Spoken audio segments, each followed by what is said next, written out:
Pengurus pesantren Markas Syariah FPI milik Habib Rizik Syihab mengaku sudah siap melepaskan lahan yang diminta PT Perkebunan Nusantara atau PTPN 8 Gunung Mas di Megamendung, Bogor, Jawa Barat. Dan akhirnya pondok pesantren Megamendung di Puncak Bogor miliknya Habib Rizik itu akan dibongkar oleh Gubernur Jawa Barat Kang Deddy Mulyadi karena memang itu ilegal. Dan baru-baru ini mencuat berita yang sangat heboh terkait di Puncak Bogor itu ada bisnis perempuan ya. Bisnis miliknya Habaib itu, bisnis perempuan yang berkedok nikah kontrak atau nikah siri. Ini mirip seperti apa ya, pemahaman Syiah yang ada di Iran, di Yaman dan sebagainya. Oh, baru kepikiran juga. Kenapa sih Timur Tengah itu kan sesama Islam tapi suka perang? Perangnya golongan Islam ini dengan Islam ini. Ternyata ada Syiah, ada Sunni, ada Khawarij, ada Murji'ah, ada Jabariyah, ada Wahabiyah. Pokoknya semua golongan yang beda dari mereka itu dianggap ya bid'ah, al-bid'atu dolalatun, sesat dan sebagainya. Nah, saya baru mengerti kenapa Timur Tengah itu selalu perang sesama Islam. Sekarang mah sesama Islam juga gak bersatu melawan Israel juga. Dan ya saya paham betul kenapa mereka sering perang. Ya karena orang-orang imigran dari Yaman juga yang ada di Indonesia, karakternya ternyata seperti itu, bikin kisruh, bikin sesuatu yang membuat masalah aja, provokator, mencaci maki pemerintah dan sebagainya. Kalau pemerintah kita bisa dikatakan lemah, maka ya dalam beberapa hal kita itu lengah. Dan kalau ini dibiarkan, kita sebagai pribumi akan tergerus, akan menjadi jongos nantinya di tanah sendiri. Di Singapura yang dikuasai 75% oleh etnis Cina, karena mereka terjamin kemakmurannya. Di Malaysia juga sama, terjamin kemakmurannya. Kalau di sini kita dikuasai dengan ekonomi akan ambruk dan sebagainya. Tapi jangan sampai kita menjadi seperti suku Indian di Amerika, usir oleh orang-orang Inggris ya. Kemudian suku apa lagi? Ya sebelum kita terlambat, maka ini harus diantisipasi. Mulai kita dukung Kang Deddy Mulyadi, mulai kita kawal Kang Deddy Mulyadi, ya. Jangan sampai Kang Deddy Mulyadi sendirian. Nah, ini juga entah bagaimana siasatnya. Pihak-pihak daripada pesantren Megamendung milik Rizik Syihab itu mengatakan siap dibongkar asal ganti rugi. Nah, supaya kita tidak gagal paham, langsung saja kita simak pada video berikut ini. Cekidot. Hari ini sudah membuat pergub, akan saya tanda tangani nanti sore, tentang larangan alih fungsi lahan perkebunan, lahan kehutanan, sumber mata air, daerah aliran sungai, kemudian area pesawahan untuk kepentingan-kepentingan di luar peruntukannya. Jika ada yang melanggar, sanksi tegas kepada ya, tegas dong, dibongkar dong. Kalau berarti kan kalau melanggar tanpa IMB, kalau melanggar tanpa izin lokasi, dibongkar dong. Jangankan yang nanti akan dibangun, yang sudah dibangun pun hari ini, yang tanpa IMB, yang melanggar izin lokasi, saya akan bongkar. Pengurus pesantren Markas Syariah FPI milik Habib Rizik Syihab mengaku sudah siap melepaskan lahan yang diminta PT Perkebunan Nusantara atau PTPN 8 Gunung Mas di Megamendung, Bogor, Jawa Barat. Hanya saja pihak FPI mengajukan syarat agar adanya ganti rugi uang yang telah dikeluarkan dalam pembelian lahan hingga pembangunan pesantren. Kuasa hukum FPI Aziz Yanwar memastikan pihaknya siap melepas lahan tersebut jika memang dibutuhkan negara, dengan catatan ganti rugi overgarap tanah dibayar. Aziz mengatakan uang ganti rugi itu nantinya akan digunakan pengurus untuk membangun pesantren Markas Syariah FPI di tempat lain. Ia juga membantah anggapan bahwa Habib Rizik dan pengurus Yayasan Ponpes Agrokultural Markas Syariah mendirikan pesantren dengan cara merampas. Ia mengaku FPI telah membayar uang pada petani setempat. Polemik tanah Ponpes tersebut sebelumnya menjadi sorotan publik setelah beredar di media sosial surat somasi yang diarahkan pada Ponpes Markas Syariah yang dipimpin Habib Rizik Syihab. Dalam surat somasi tersebut, pihak Ponpes diminta mengosongkan lahan dalam waktu 7 hari lantaran dianggap berdiri di tanah yang bukan miliknya. Sontoloyo memang. Kita baca dulu ya. Kabupaten Bogor, Wakil Bupati Bogor, Iwan Setiawan menegaskan fenomena kawin kontrak di kawasan Puncak merupakan praktik prostitusi terselubung. Iwan menyebut perlu adanya operasi untuk membongkar praktik kawin kontrak tersebut. Menurut saya, operasi tidak bisa maksimal, harus silent, ujar Iwan Setiawan di Masjid Jami Al-Barokah. Namun Iwan tidak menyebut kapan pihaknya akan melakukan operasi. Ya jangan dikasih tahu nanti kabur. Saya bisalah mencari siapa-siapa saja orangnya di balik itu, ucapnya. Jadi di sini teman-teman, beberapa polisi sudah mengantongi beberapa nama yang menjalankan bisnis-bisnis prostitusi berkedok kawin kontrak. Bukan berkedok, kawin kontraknya pun juga salah. Karena kawin kontrak ini atau nikah mut'ah yang sejatinya ada di kalangan Ahlul Bait. Siapa Ahlul Bait? Orang-orang Syiah. Mereka mengaku si paling Ahlul Bait mereka ini. Tapi ajarannya sedemikian menyimpang. Dibawa ke Indonesia, dan apa yang terjadi di Indonesia, banyak sekali penggemarnya. Sangat banyak sekali penggemarnya. Darah Husain telah membasahi tubuh dan jiwa kita semua. Jangan pernah menakut-nakuti orang Syiah. Jangan pernah mengancam orang Syiah. Jiwa orang Syiah untuk Allah, jiwa orang Syiah, tubuh orang Syiah untuk Rasulullah, untuk Islam, dan untuk Al-Husain. Jadi begitu teman-teman, kita bisa menyaksikan sendiri. Jangankan mereka, ketika ada beberapa kegiatan di Indonesia, ketika kemarin siapa namanya itu? Zaidan apa? Si anak ajaib itu, nggak tidur 3 hari 2 malam atau bagaimana? Ketika tektokan dengan jemaah perempuan, bikin kata-kata teman-teman, ya tukar istri katanya. Apa itu? Kegiatan apa itu namanya? Dan tidak sampai di situ. Si Zaidan ini, para kibib-kibib ini dengan gus-gusannya tidak jarang berceramah semi-semi dan cabut. Apa tidak Sontoloyo ini namanya? Dan ketika ada berita seperti ini, terus bagaimana sikap kita? Sedangkan banyak di antara kalian tidak perlu sampai di situ. Sudah menjadi berita beberapa oknum-oknum di antara kalian dengan sengaja meminta seorang kiai untuk menceraikan istrinya lalu dinikahi. Karena apa? Nanti mantan istrimu akan melahirkan benih dari Nabi Muhammad SAW. Lagi-lagi bawa Nabi Muhammad SAW. Yang dimana nasab kalian sendiri saja masih dipertanyakan keasliannya. Bawa Nabi Muhammad SAW. Di dalam tubuh kami mengalir darah kenabian. Sontoloyo. Jadi di sini saya tidak ingin menuduh si fulan. Saya hanya ingin mengajak kalian berpikir kira-kira apakah sedemikian rupa benar. Kita tunggu berita berikutnya. Indonesia ini pemerintahnya lagi bobrok. Udah bilang di situ kampung Arab, Serami Mekah, teriak-teriak Cina, negara dikuasai Cina, sementara Bogor bikin wisata lendir, yang namanya anak orang Arab tinggal-tinggalin di situ, kalian diam mingkem. Sedih rasanya bila kita melihat fenomena di Bogor, di mana tempat itu sekarang penuh sesak oleh orang-orang imigran. Apa yang terjadi? Kita patut bersyukur dan mendukung Kang Deddy Mulyadi. Sosok yang dikenal dengan kebijakan tegasnya ini melakukan pembongkaran taman rekreasi Hibis Fantasy di kawasan Puncak, Bogor, sebuah bisnis wisata yang diduga terkait dengan para imigran. Deddy Mulyadi menilai pembangunan Hibis Fantasy melanggar aturan penggunaan lahan, mengancam keseimbangan ekosistem, serta mengurangi daerah resapan air yang sangat krusial bagi lingkungan. Tapi tunggu dulu, ini bukan pertama kalinya tanah di Puncak menjadi arena perdebatan sengit. Kawasan ini menyimpan lebih dari sekadar wisata dan pemandangan indah. Ada cerita lain yang lebih dalam, tentang sengketa pesantren syariah Megamendung milik orang Arab, praktik kawin kontrak orang Arab, hingga manuver politik yang penuh intrik. Disinilah pola Yahudi mulai terlihat, bahwa setiap kali seorang pemimpin tegas muncul, ia selalu menjadi sasaran isu sara dan tuduhan politik kotor oleh para imigran tersebut. Kita tidak boleh mengabaikan penerapan hukum yang sepatutnya, dampak moral bagi generasi muda, dan wibawa bangsa yang menjunjung nilai budaya leluhur Nusantara. Ini aku Indonesia dengan seluruh tumpah darahku. Di sini aku berdiri, di sini aku berjanji, di sini aku mengabdi. Tak ada satu detik pun bagi diriku kecuali mencintai Indonesia. Seluruh jiwa ragaku tertumpah bagi Indonesia. Ketika kita tergeser di negeri kita sendiri, menjadi bangsa yang tidak memiliki kedaulatan apapun, tidak memiliki kedaulatan di bidang ekonomi, tidak memiliki kedaulatan di bidang politik, tidak memiliki kedaulatan di bidang sosial, tidak memiliki kedaulatan di bidang kebudayaan, maka pertanyaannya adalah, kau telah menyia-nyiakan seluruh darah yang tertutur para pahlawan. Saudara-saudara sebangsa dan setanah air, hari ini kita membuka lembaran sejarah yang telah lama terhampar di negeri ini. Sebuah kisah pergerakan manusia, perpindahan suku, dan percampuran budaya yang telah membentuk wajah Nusantara sejak berabad-abad silam. Namun, dalam lembaran ini, ada satu pertanyaan besar yang menggantung di benak kita. Di tanah hujan yang sejuk, di jantung Pulau Jawa, Bogor, sekelompok orang terus membangun koloni. Mereka bukan pribumi, bukan bagian dari suku-suku asli Nusantara, tetapi mereka yang datang dari tanah jauh. Imigran dari dunia Arab dan dari Rohingya. Mereka hadir, mereka tinggal, mereka menetap, dan melakukan koloni berabad-abad. Sejarah mencatat, sejak masa kekuasaan Belanda, para imigran dari Yaman telah bercampur dengan penduduk setempat. Lalu, bagaimana dengan para imigran yang lebih baru? Yang datang dengan perahu-perahu tanpa negara, yang tanpa surat-surat yang sah seperti imigran Yaman, saudara-saudara kita dari Rohingya, yang melarikan diri dari tanah mereka yang terbakar konflik. Apakah mereka akan diterima? Apakah mereka telah resmi menjadi bagian dari kita, rakyat Indonesia? Dan kini, pertanyaan terbesar yang menggema di hati rakyat, apa sikap pemerintah? Apakah mereka yang belum sah menjadi warga negara akan diberi tempat? Ataukah hukum berbicara tegas? Apakah deportasi menjadi jalan akhir? Atau justru ada kebijakan lain yang lebih lunak? Sejarah menunggu jawaban, bangsa ini menanti kepastian, dan kita semua terus mengamati apakah negeri ini tetap menjadi milik rakyatnya atau perlahan berubah dalam arus peradaban yang tak terbendung.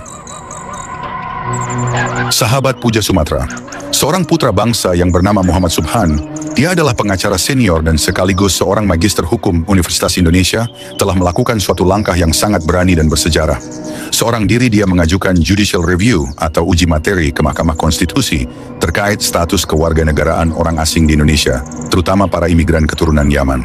Tentu saja di dalamnya termasuk sekelompok manusia paling rasis, sombong dan arogan di Nusantara. Mereka adalah para Habib klan Ba'alwi Yaman yang mengaku paling mulia nasabnya, paling suci darahnya, dan paling rasis tingkah polanya. Mereka mengaku sebagai cucu Nabi, padahal orang Arab saja bukan. Malah terindikasi sebagai orang Kaukasus dan keturunan bangsa Khazar atau Yahudi Askenazi, bukan keturunan Ibrahim alias Yahudi abal-abal. Setelah gagal total mencangkok agama Yahudi di abad pertengahan, kini mereka muncul sebagai entitas jahat pada Zionis Israel yang mencaplok negeri Palestina dengan mengaku sebagai keturunan Nabi Yakub bin Ishak bin Ibrahim. Residu dan polusi Khazar yang menyebar ke berbagai negeri ini juga menjadi bukti sebagai parasit yang berbahaya bagi setiap negeri yang ditumpanginya. Di masa silam, mereka mendirikan dinasti Fatimiyah Mesir dan dengan berani mengaku sebagai cucu Nabi Muhammad Sallallahu Alaihi Wasallam. Setelah Fatimiyah ambruk, sisa-sisanya kabur ke Yaman dan kembali mengaku sebagai cucu Nabi. Kali ini mencangkok ke Sayyid Ahmad bin Isa, seorang keturunan Imam Hussein yang kurang populer karena lebih terkenal sebagai saudagar minyak. Namun mereka lupa, walau kurang populer, sebagai cucu Nabi ternyata nasabnya tetap ditulis, makamnya ada di Irak, dan 3 putranya saling mencatat keturunannya. Ketiga putra tersebut Muhammad, Ali, dan Hussein. Tidak ada nama Ubaidillah yang diklaim sebagai datuknya Ba'alwi. Kini dari hasil tes DNA, Ba'alwi semakin tragis nasibnya dan malu selamanya dalam sejarah. Garis lurus nasab laki-lakinya begitu mudah dipatahkan. Cucu Nabi bukan, malah terdeteksi sebagai Yahudi Khazar asal Kaukasus. Kini terbukti, klan Ba'alwi yang hijrah ke Nusantara atas inisiasi dan bekerja untuk kepentingan penjajah Belanda, ternyata banyak melakukan kejahatan pada bangsa ini. Tidak saja di era penjajahan, bahkan hingga di alam kemerdekaan. Mereka membelokkan sejarah leluhur Nusantara, memalsukan makam, dan bahkan telah berani mengklaim sejarah kemerdekaan Indonesia. Kejahatan ini berakar dari pengakuan sebagai cucu Nabi, lalu batangnya adalah perbudakan spiritual, dan buahnya adalah kapitalisasi agama untuk memperkaya diri demi materi dan kedudukan duniawi. Menarik untuk ditunggu hasil dari gugatan status kewarganegaraan tersebut. Bila memang terbukti mereka bukan WNI, maka dampaknya. Pertama, mereka tidak berhak punya tanah di Indonesia.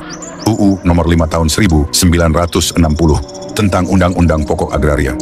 Kedua, dilarang mendirikan organisasi apapun, apalagi semacam organisasi pencatat nasab keluarga yang memiliki ajaran rasis.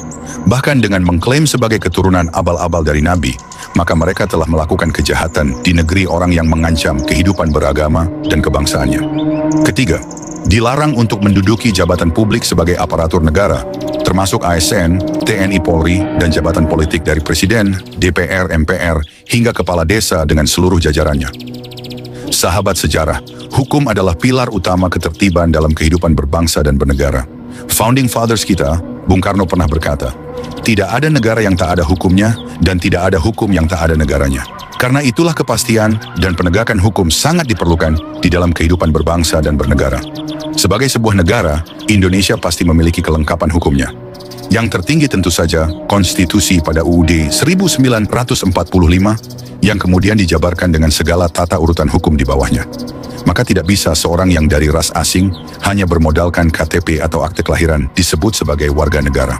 Mereka baru sah disebut sebagai warga negara bila dibuktikan dengan pengesahan dan sekaligus kapan proses pengajuannya. Dalam sejarah, sebagian ras keturunan Cina sudah banyak yang mengajukan status kewarganegaraan, namun tidak dengan ras Arab. Mereka di zaman penjajahan banyak yang menjadi antek penjajah. Ternyata mayoritas tidak pernah mengajukan status kewarganegaraannya.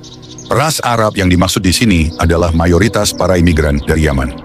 Mereka bermigrasi pasca Perang Diponegoro tahun 1830 dan tetap mempertahankan garis keturunannya dengan memakai nama marga paternalnya dari jalur laki-laki. Namun sungguh aneh di dalam praktiknya, begitu banyak imigran Yaman ini yang kemudian malah menjadi pejabat publik seperti menteri, gubernur, wali kota, bupati, DPR dan DPRD, atau ASN dan TNI, Polri.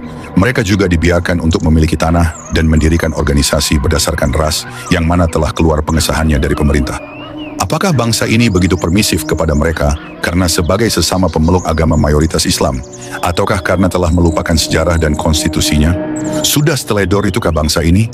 Sudah separah itukah perlindungan kepada pribumi aslinya? Dan sebegitu lemahkah bangsa ini di dalam menjaga pertahanan dan keamanannya dari segala pengaruh asing? Dua negara tetangga kita patut untuk menjadi contoh paradoks.